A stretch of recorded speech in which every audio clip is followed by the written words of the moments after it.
Where is the you from last week? Where is it?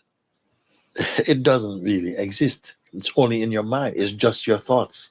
Hello and welcome. My name is Beloved. Today we are sitting with Mooji in a spontaneous satsang. Let's take a listen. There's this, there's so many reactions that are happening inside and outside, and in satsang it feels like there's an understanding that is deepening, and listening to you, it's something it's really feeling inside what you're, and then it's so painful when actually it's not expressed like that in everyday life. It feels like there's a lot of reactions and a lot of identity, and like this understanding is not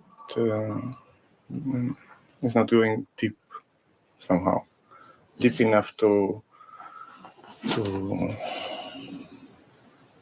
remain there always, not only when I hear you. What is most important that you, I put this out for everybody now. What's most important? That, that you grasp the pointing and you become what the pointing is pointing to, or that you are able to express that in the world? First one, of course. The first one, of course. Yeah. Like you really understand. Suppose you understand. Suppose you was kind of mute and you can't talk, but you've understood my message. You can't express it in the world. People say, they look at you and say, look, this guy is radiant with peace. How do you get the peace? Does it mean that, what it mean? You didn't get it because you can't speak or you can't express it? I'm saying there's a lot of ego reactions that are manifesting through me in many moments. Yeah. And I feel like in that there's this understanding is not alive in me in that moment. But the ego reactions, I'm just wondering if the ego reactions that happen in us, is it us behaving, or is it that all the things that we have somehow absorbed consciously or unconsciously, as a result of your satsang also, they're just kind of blowing up. They maybe at one time we could control them, yes, or we could suppress them or whatever, but now they become much more transparent, and they're coming up, and they're not a pleasant bunch. Not at all. No? And you are aware in this then, in such a case, you are aware in this. The controller of them, the boss of them, are you them? Are they you? Are you, because now it seems you're the disappointed one. The role is the disappointed one. I think a part of the ego is kind of watching and judging what's going on and expecting, like pretending to observe. Observing, but observing and judging, not observing. And that's, I think, the ego that started to form more since I started this spiritual path, let's say, observing, but because ego can observe also, but it has become the one that observes, but also judges what observes. And why does that matter to you so much?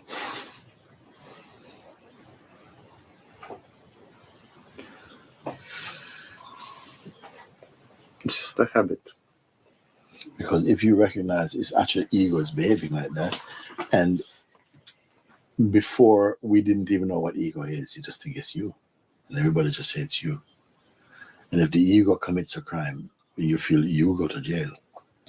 It was the same thing, you take responsibility, it's like, and it's not that you can blame something else, because there can't be something else operating, against your will totally. There must have been some relationship that gradually these energies begin to take on almost like a life of their own. And at a certain point, you find that you're not able to control them. We have to be careful here now, because we seem like we're talking about several entities at a certain point. Like one is, the mind, which was at first just sort of like, well, at first we can say as far back as we can go, we didn't know the difference between our mind and us. We never even used that language, We just said that that's just how it is, and this is how I feel, and I can't change how I am, and this type of thing. But with discovering that there is that thoughts are not what you are, that you can observe them, and they come and go, and you watch their coming and going.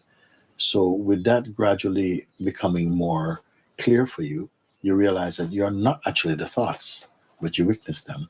However, they seem to occupy an intimate ground which you feel is your space. And then you see you have some collaboration. Who are you in the meantime? This is why self-inquiry is so important, because it keeps on tapping into checking that who are you at the moment, Are you the thoughts, or are you the witness of the thoughts? Are you the person, or are you the witness of the person? Which are you? Because sometimes you're speaking 3 different languages: the language of your ego mind, the language of your, of yourself as a presence, and the language of, say, somehow a deeper seeing, but rarely. But mostly it's either the ego is speaking, and saying, when your ego speaks, does it regard you as you, or does it say I? You say when the ego is talking to you, does it say, It says listen, you? This is interesting, isn't it? So so it is actually admitting its duality. Say, what are you going to do about it? Or does it say, what are we going to do about it? Or does it say, what am I going to do about this? You follow? At one time you would not have said that. He would not have referred to you. He's now referring to you because you have separated from him a little bit, but you're not quite home. So he knows he still has some business to do with you. So something in you, the you that have separated, is still vulnerable to the voice of your ego. It's like this golem character, that is 1 minute feeling, this is so wonderful. Oh no, it isn't. You shouldn't have done that. Oh yes, but it's like talking to yourself. People say talking to yourself. It doesn't seem clear until you keep thinking about it and look and look and look, and you start to feel that there's some space opening up.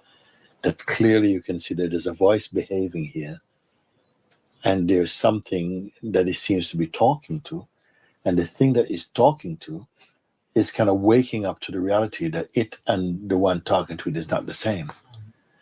So at that stage, you start to have more trouble, because like your mind is saying, I ain't going.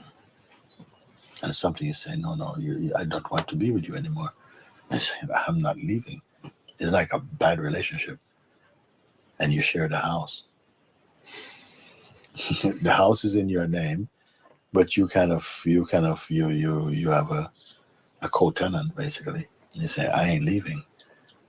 So what to do then in that case? If, say, for instance, you still have an intimate sense of yourself who is troubled by the mind, okay?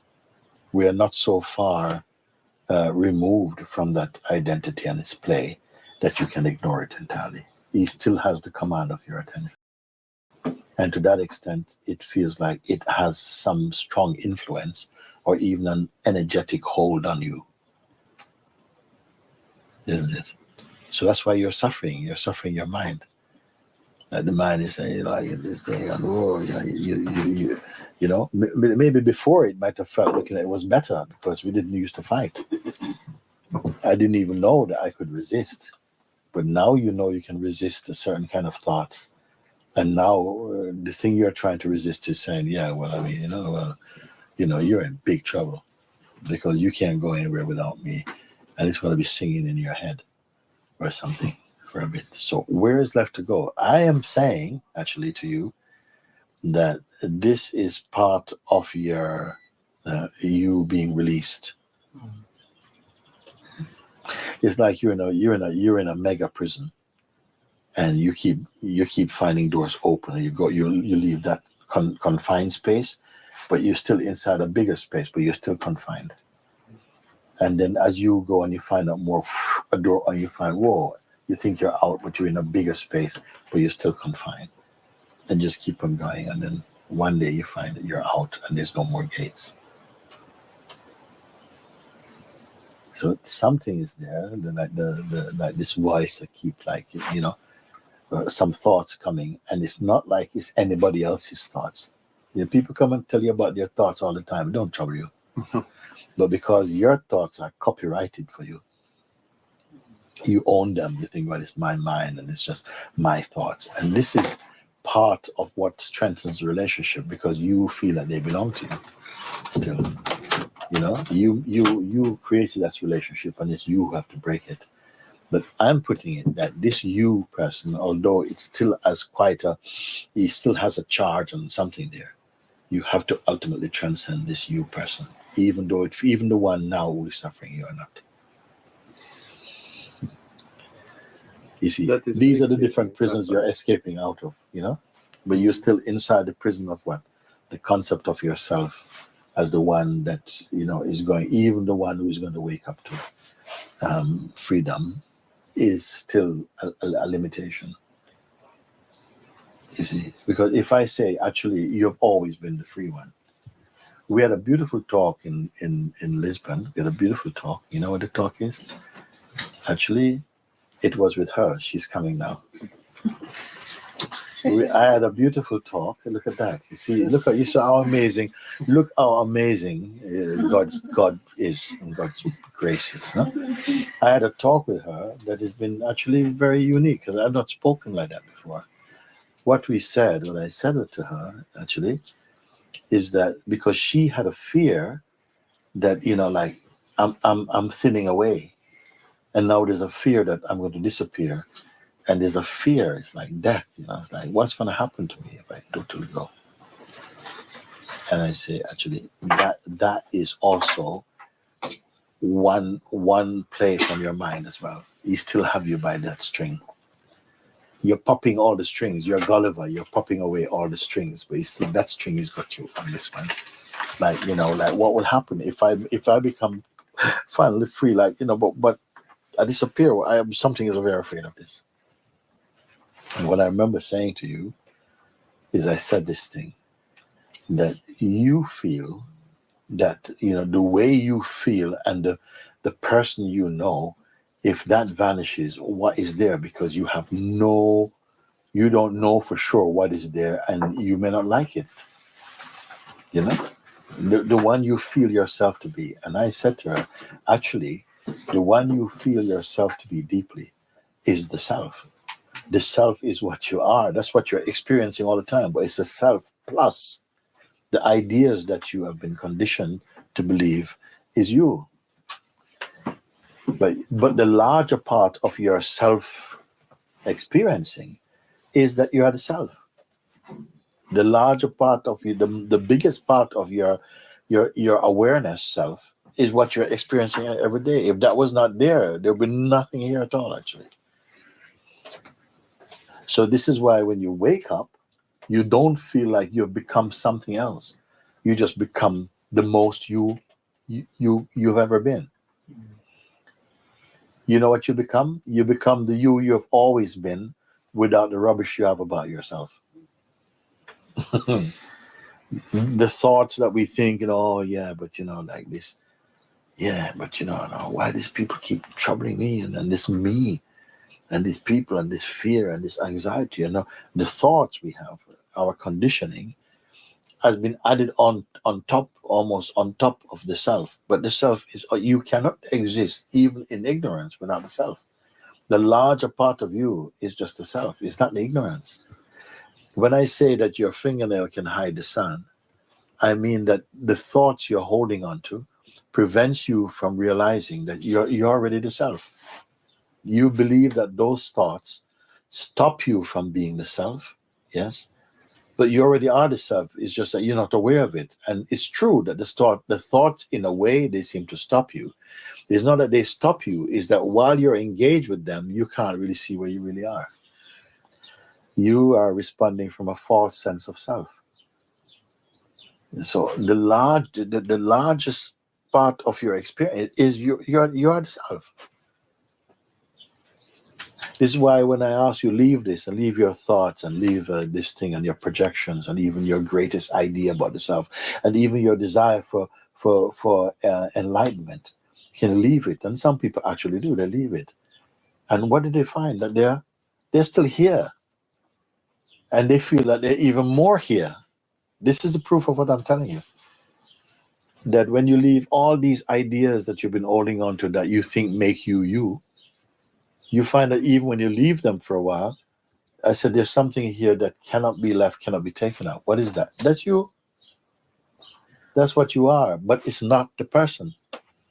The person is the add-on. The person is the app.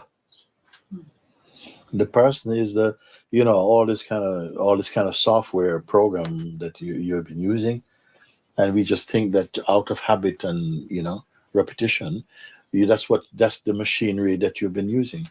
But the largest part of that is the self.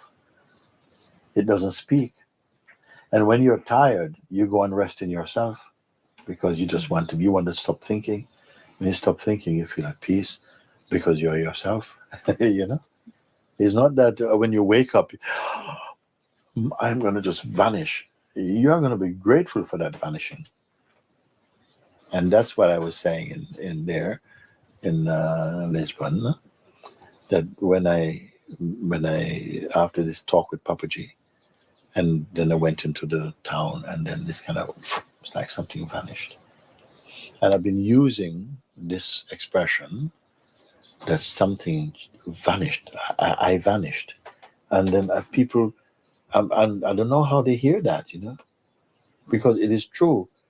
But then this last few days, I've been talking, I think it was with Youre, or who was it I was talking with, when they were asking about this. And what I actually said for the first time, I said, I couldn't remember myself. I couldn't remember who I am. And that's more probably what's true. I couldn't find the context of the way that I've been remembered, of the way of the person I thought I was. I couldn't remember that person. It was not there. By Master's grace, it was not there. But of course, when I say, I vanished, who witnessed the vanishing? It's from the self. Now I'm speaking from the self. Without my usual attached projections of myself, I couldn't find that. And that's when actually I could see, like Papaji became the expansive. Because before not, because I was too full. I was already preoccupied. I was already full to the brim of my own projections and ideas about myself. It was still, there was no space. When I was free of them, which is effectively what the invitation helps you to do, is to be free of it. And look, when you are free of those things, that you can answer the highest existential questions you're answering. You know that this cannot not exist. You know it is without form. You know it was uncreated. You know it cannot die. You know it cannot fade. You know that cannot be sick. You know. And for the first time in your life, you can confess this. Things that you think only the angels know. There are things that they say not even the angels know.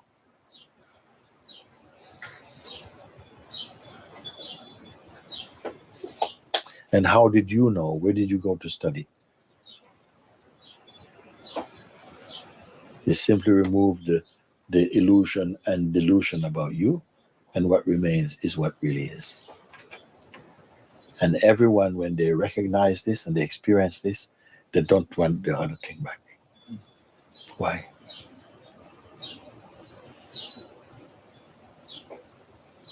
Because nothing, no matter what you achieve in this world with this person life, none of that can compare with this.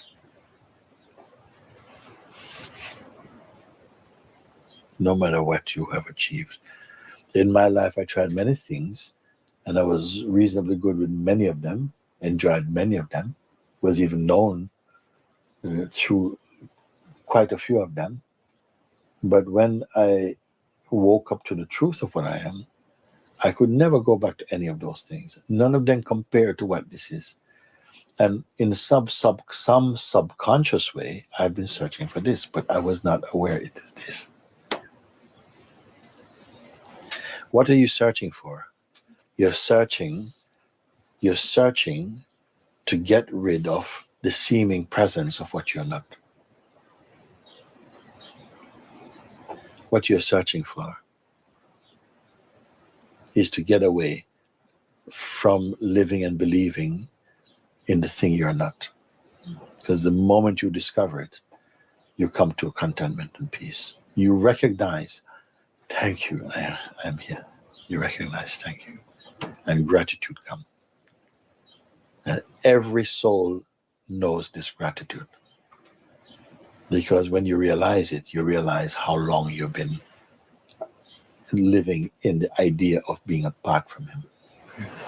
And the direct experience of it is very much different from the remembering of it. Because from the remembering of it only, it's still a little bit distant. Yes. But when you're Why is it distance? Because there's the one who remembers it. You become a rememberer of the self, not the self. And there's a gap. What you remember, that you are.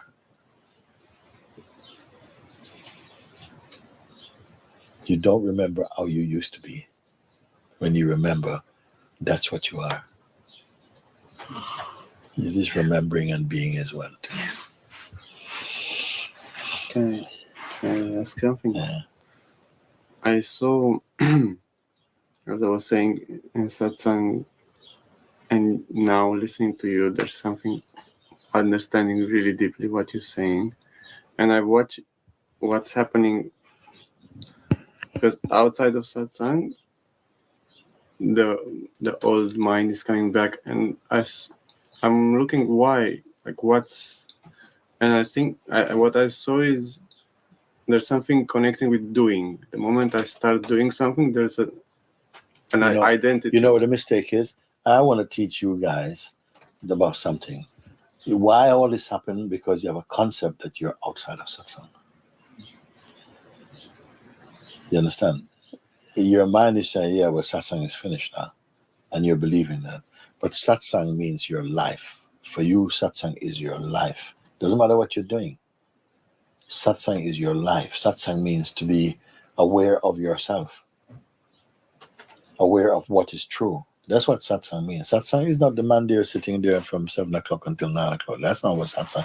That's the formality. That's the form that satsang take in its concentrated form when we are actually looking and you're not allowed to be involved in anything else right now. But satsang continue. That is your satsang instructions and looking like this. But when you come out, somehow something keeps cooking. The fire is never turned off. Something is slowly cooking. When I say the fire, I don't mean the burning in your chest. I'm talking about the fire of introspection, the fire that makes you, like when you love someone, even if you don't see them, that fire is still in you. It's like the fire of aliveness. That is still in you.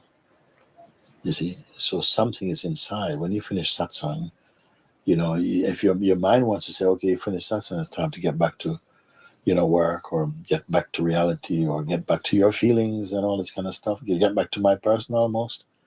You have to watch that. And because then it's almost like the devil know who he's dealing with. And guess who it is? Your person again. Yes. You see? But you're never out of satsang. Satsang means to continually checking in. When you speak, who are you representing your I as, You say, now I went and I see this, and then I think that, yeah, this thing happening to me. And I say, who are you speaking with? Because your I has slipped. Your I has slipped back down into personhood again. Why are you so comfortable to speak about personhood? You see? So if you watch that, you'll be able to catch yourself. What a master is the one who catch you all each time and say, why are you speaking like this? And you say, oh, sorry, like what? So again, like when you say I, who are you referring to? Yes, my mind again. Then what makes you feel like you should sit here and talk to me about your mind? No, I'm just in your mind. That you can only be with me when you are you. If you're going to come with your mind, then you burden me and you burden everybody. When you speak from your mind without the consciousness that you are yourself. Yeah, because the mind and the person is always needy, always have some time to waste, always talking about foolish things, or excited for it. It's okay, it's fine, because when we're used to that, there's a kind of fun, because there's always love in life, and you're with people that you love and you enjoy and so on. But at the stage where you're at now, where you are sort of like you're in your 9 month of pregnancy, okay? So you're whatever you're doing, everything is for the birth right now. You can't be going out playing football. You can't be doing these things now. Now you are, even though your hands and body's moving, inwardly you're just ready for the darshan of your own delivery. You see, so your attention has to changes, and so things which are wasteful of your energy, you just discard them. There's some kind of earnestness and acuteness of attention that comes, and you start to behave that way, and people won't come and bring this kind of nonsense to you anymore, because your energy, without your words, your energy tell them, no, leave him alone. He's not for you right now. We have to kind of start to develop more of this kind of sensitivity also. Once I tell you what happened, I had a dream one time, and the dream was that I was living in a place, and the beings were very evolved, and people didn't chat or socialize at all. They just worked, And every now and again, when one felt illumined from the God self, they would just they'll be ready to speak, and when they're ready to speak, everybody would leave their things and come and sit with them and hear what they had to say, because everything they said was like spiritual nourishment for everyone. And when they were finished, we knew that they're finished, and everybody would go back to their thing. Another time, another one would be illumined, and they'd come up, and everybody would move and be with them, and we'd just be drinking and feeding from each other's presence like that. I had this dream. It was very beautiful. But while we still have the identity of personhood in us, we have a lot of time to spend, in wasteful things. The more you are getting more absorbed in your true nature, those things are not so enticing for you. It's almost as though the ego mind is trying to catch your attention to burn some time, which effectively means to be distracted from yourself. This morning on the way out, we were going out, and I met, and he came to me and he says, "Oh, Guruji, I'm leaving tomorrow, but I've been wondering, because I feel like I'm going home to spend 2 weeks with my family, and I feel like I'm going for compassion reasons, but I'm not sure if it's true, because they're not particularly interested in Satsang or something like that." I don't know if he said those words exactly. And if I'm going there to try and make them happy, they'll only be happy for a little bit and they're gone again. How many times, he actually said them, how many families I've had throughout my lives that I've tried to be happy with, and it's all gone. I don't even remember who they are. How much times I tried to cheer someone up, but it's just disappeared in the wind. Every time. So, of course, this time, if I go there to just make them happy temporarily, it's also going to be gone. What is the virtue in that? So I said to him, well, actually, it's okay. It's natural to want goodness for others, but it's better to wish for them whatever it is that will bring them to a higher state of consciousness spiritually, rather than feel good moments and have a nice time with your parents. because some nice times we have is just still for your ego, you know. But if you are praying for them, you're blessing them. When you're with them, you're not just there to, you know, do family things only, but you're there like as a monk in your heart. You're still with them, but your interactions with them is only for their spiritual upliftment. You know, you don't have to talk spiritual words, but because your presence is pregnant with presence, you know, whether they are aware of it or not, it's going to somehow be affecting their environment and their lives. You don't have to be too concerned about that. You go with a natural feeling. You're going to see your parents, and if it feels natural, go and be with them, and you know, spend time, and don't be thinking I'm doing them good. You know, just be yourself with them. You know, but I just loved that he could pick out and say, you know, I don't want to just go there for like sentimental reasons, because how many times I've done that? You know, where's the fruit of that? You know, and I was saying to him that sometimes, you know, we love people, but if you do too much for them, you're actually somehow blocking their opportunity to go ahead. Sometimes people have to feel the pain that their minds create. They have to mess up in order to have the aspiration to, you know. But don't play God in it, but God give you wisdom a little bit to see when we overdo things. Sometimes we pamper each other, and it's nice for a little bit, but not all the time. Love has many hands, many ways of expressing itself, but don't just fall into the habit without the wisdom to tell you, look, you know, something guides you that doesn't tell you beforehand. It just tells you in the moment. It's not even if something speak in the moment. It's not even a conversation. You understand? It's not tell your parents this. He's not talking to you like you're a hodder. You just feel to do that, and that's the most subtle language. You know, is you just feel to do that. That God is speaking. He's not using a you as a conduit. You are one with your own heart, and so it speaks. It moves directly and more spontaneously. You see, it's not arrogance and it's not blasphemy, because you're praying to be in harmony with God. Then you must be experiencing less and less division and separation from God. How do you know that? Because every time you go and search for yourself, you're finding less there. And at some point, you maybe become afraid, like, oh my God, if it's going at this rate, I mean, my God, you know, it might just happen that one day I can't find me. But actually, where was the you of yesterday? Where is the you from last week? Where is it? It doesn't really exist. It's only in your mind. It's just your thoughts about you. What was that you? Where actually is the you of yesterday? The real you of yesterday is the self that is here today also. He doesn't experience week and weekends. It's just a one continuous. Even to say the self is continuous is actually not complete, because it didn't start to be continuing. It's always just here. It's the only thing here. Everything is traffic.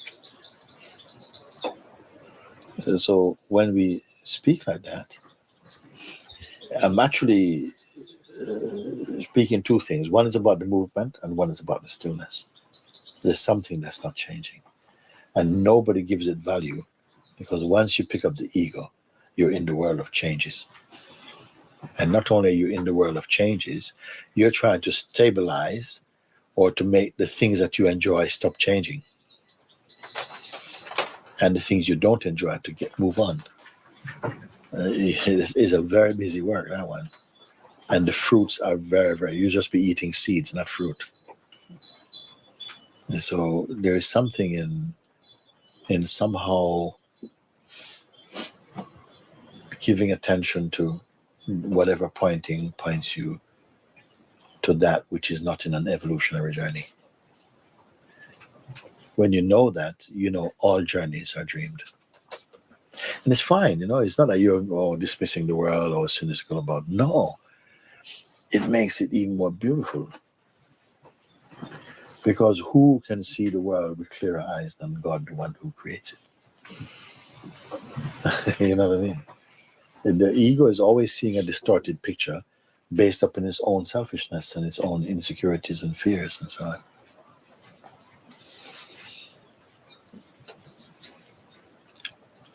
You have to come to the place of zero. Stop. Not a stop moment, just a stop. When you know that which is stop, the stop that never was started is just stop. Something sort of stopped. The restlessness in you stopped. The anxiety stopped. The identity crisis is stopped. That energy stopped. And you experience that stop. That's the most important thing. Then everything that moves is moving in front of that. It's not even called stop. In the beginning, because you were in an agitated movement, you experience the stop. But when you keep on somehow confirming that you are that which is not moving, at a certain point, the sense of stop goes. Because it never was running. So you don't have to say stop, you're here. This person feeling of, but my mind is saying this and so on. I said, like, I ask you, who is he speaking to? Your mind is saying, who is he speaking to? Is the one the mind is speaking to, is this one even trustworthy? Is this one stable?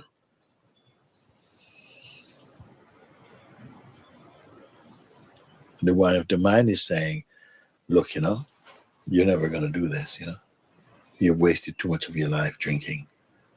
And your brain is all messed up. You're not going to get it this life. You can say whatever you can say. Why? Because you identify with it. You identify with that voice. So it's going to hurt you. But if you go beyond this voice to see that this voice is also phenomenal, it's just that for a long time, it had the what you may say, the label of being the star of the movie.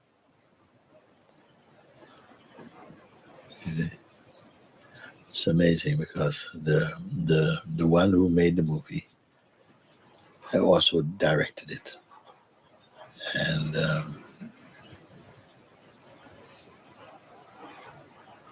and watches it somehow. Stars in it. Huh? Stars in it. And stars in it. And guess what happened now? From his point of view, actually, everything in the movie is important to the movie. The bad guy is very important because he gives contrast. If you had a movie that's everybody's good guys, I don't think you're not gonna have a blockbuster anyway. You need the contrast, the adventure of, of duality. And but in this movie, the one acting has to see that he's acting. He can be a brilliant actor, but he sees he's acting. This.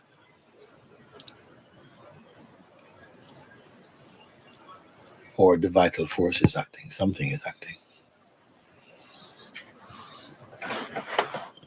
This is why I've been checking in with people all the time and say, are you following? Can you keep with this? Because the minute you can't, I leave it because I ain't got to waste the words. But yet I know that I could not speak unless there was a listener prepared. Because my listening doesn't start from my mind and my person, my speaking. So if the speaking is going, is the universe is speaking in there, and it must be the universe that is listening. So on some universal level, because this is not a person-to-person conversation. But when I check it and says, can you relate? And people say, yes, we can. In that moment, they say, yes, they can. They heighten their receptiveness.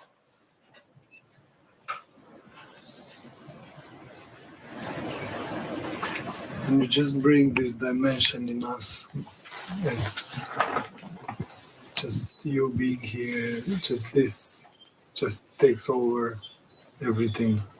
Although it's not, Yeah. it becomes understanding. It just opens up your being. On a conscious level. It's like, you take a full lung of breath, everything becomes, it's like you're functioning and all pistons are going, you're not just running on, on that little small something is able to feel what is consciousness, I don't know. I think I only speak because there's people. Because I only think also, I think, because of interacting about consciousness.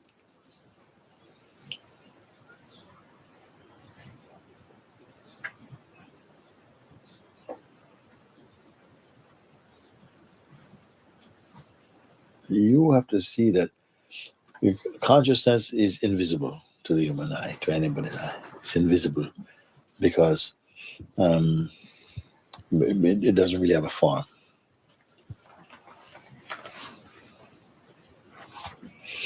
If consciousness could take a form, what it would look like.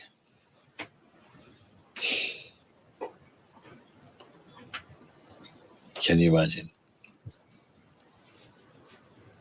If consciousness took form and the form looked like you, what do you think is you?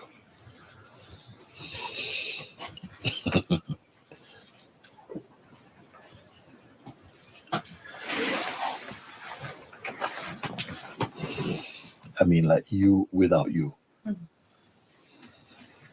So you without your story and whatever. You are the embodiment of the consciousness. I mean, not the embodiment of your mind.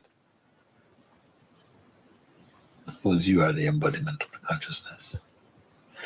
And with the use of the mind, but you're not the embodiment of mind. Because what does human being look like? Mostly we look like the embodiment of our mind. We never thought about it. But you look like the embodiment of your thoughts. You can see how we look at each other. And when you go to meet someone, you don't, which is the part you look at? You look at their face, no? Because that's the book. Maybe body language a little bit and so on, but you look at the face or something, it's where that's the most communicative part, in fact, in some way.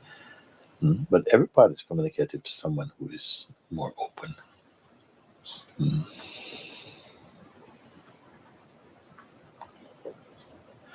And the face tells you a little bit of something, how much peace there is in you.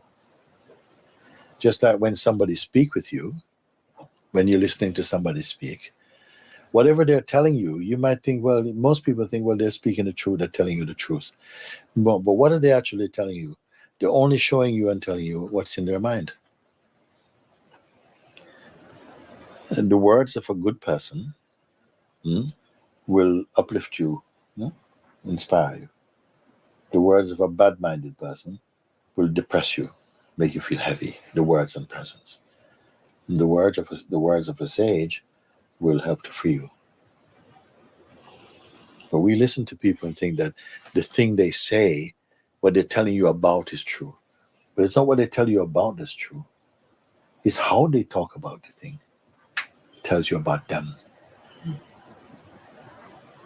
If they are very whinging and criticizing. But that's not the truth about what they're telling you. They're telling you this is the kind of person you're talking to. Should you believe them? Should you keep company with them?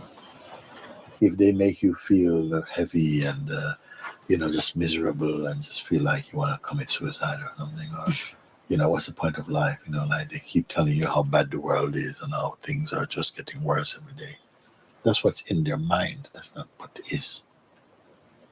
Nobody knows what is.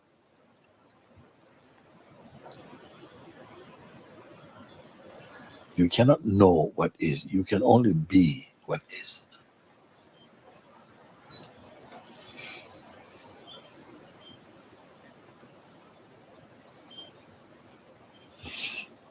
If you see someone generally who is suffering and so on, be sure their mind and their person's got something to do with it.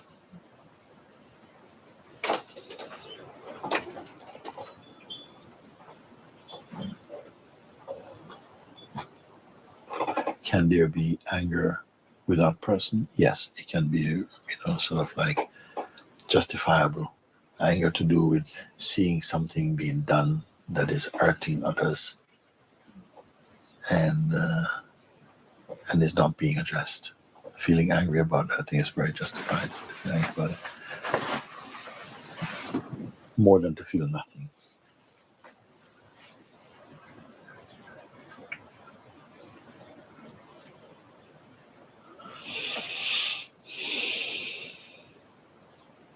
Why do people who come into Satsang experience so much their mind?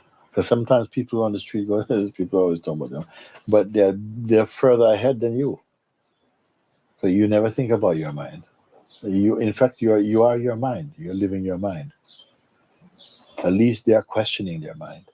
And because they're questioning their mind, they're experiencing the backlash and the resistance that's coming. Why? Because the mind's game is up. He's exposed. He was playing as you for a long time, and you catch him, and now yes, somehow you catch him, and then he's turning against you in a way. And that's an advancement from just cooperating and just being ignorant, just moving along like you are your mind. Then what's the stage on from exposing mind? And then it feels like, well, but my mind seems stronger than me. Then is that true? Then I have to ask you, who do you take yourself to be? Then the mind is stronger than you. Mind cannot live without you. How can he be stronger than you? He feeds on your self-interest. He feeds on your identity. The more you are identified personally, that feeds the mind. He needs feeding. You can exist without this psychological mind, but it cannot exist without you. It also turns against itself, Babaji, I feel. So then those on the spiritual focus, they start to have problem with their own mind, but it's the mind itself then which turns against itself. Yes. So it survives in that way through resistance, and with some interest is just locked in this play of.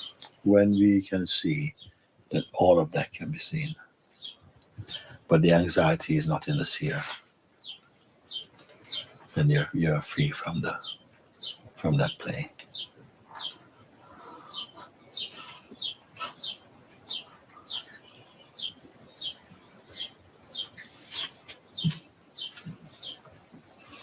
Conversations of this nature should really wash you empty, because somehow that which is not true, is recognized as it's irrelevant. We're giving energy to something. You're giving energy to the untruth and making it appear with a greater sense of reality than it is there. It lives off you. The psychological mind is a parasite that lives off you, who is a little bit a disturbed state of consciousness, a confused kind of form of consciousness. Meaning consciousness is identified with a sense of a person and fluctuates in its expression. So that's why when you can begin to observe without the self-interest, already you're cleaning the consciousness. Because the person can only survive being attached to consciousness. If he's not attached to consciousness, he can't survive.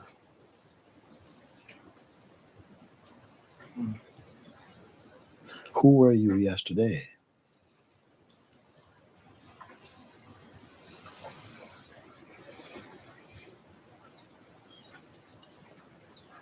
I mean, without memory, even memory is not good enough to retrieve anything. Can you imagine without memory? You can't even understand the question. And yet we're living as though we are a historical being. Because of memory and the play of the intellect like that. But the world, I've been told, I remember kind of like growing up and with this feeling that, if somebody, is well dressed, it means that they're more intelligent or something, or that they've gotten somewhere in life, and and that they're more wise than you, or stupid things. We can't. The nature of the mind is that you can believe the most stupid things and really, really are faithful to it, because something say it's not stupid. God made it like that you should believe stupid things for a while until it gets exposed. And when it gets exposed, sometimes we fight to defend our taboos.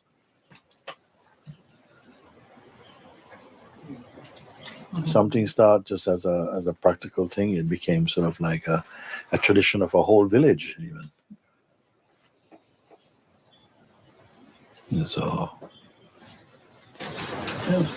do you find that it's not helpful? That it's helpful to remember that old self, so you can compare where you are and see how pathetic that old self was. And at what point do you stop remembering? at a certain point, it's very necessary for you to regularly keep forgetting your old self. Not even as a practice, it just drops by itself. Just like yesterday, if you asked me to run through my day yesterday, it's a big strain for me, because nothing inside here feels that there's any value to that. To have to try and retrace what I was doing yesterday, for what reason? So the some people, however, have a strong feeling that either they have a gift of memory, or they have a belief that it's very, very important to remember things because it might be useful in the future or something. And others feel that they remember things automatically because if it's needed, then God gives it to you to remember. But you cannot go from anything in the past and retrieve it and re-experiencing it as it is, as So it's seen in here that, it is not the content of the present that is important for me, but it's the fact that I am always the presence in the present. It's not the content of I did this and then I did that. That type of way of being has become very, very weak. I have an interest in that. I always feel that naturally, in some natural, automatic way, the quintessential things that happen, they stay somewhere in the being. And the rest, largely, most of it is not particularly of any value. The value, if you want to use the word value, which is not true, the value is that you're conscious of your consciousness. The story around that, I don't know where the value in that is much, unless some things like we are speaking about, that you have observed, and there's something in that just to make things clear. But the story, I don't know how much of that is. When I gave this title of the book, Writing on Water, it came from that at a certain point, when I really believed in my life as a person, my history was very important. When I became aware of myself as consciousness, my history is not important.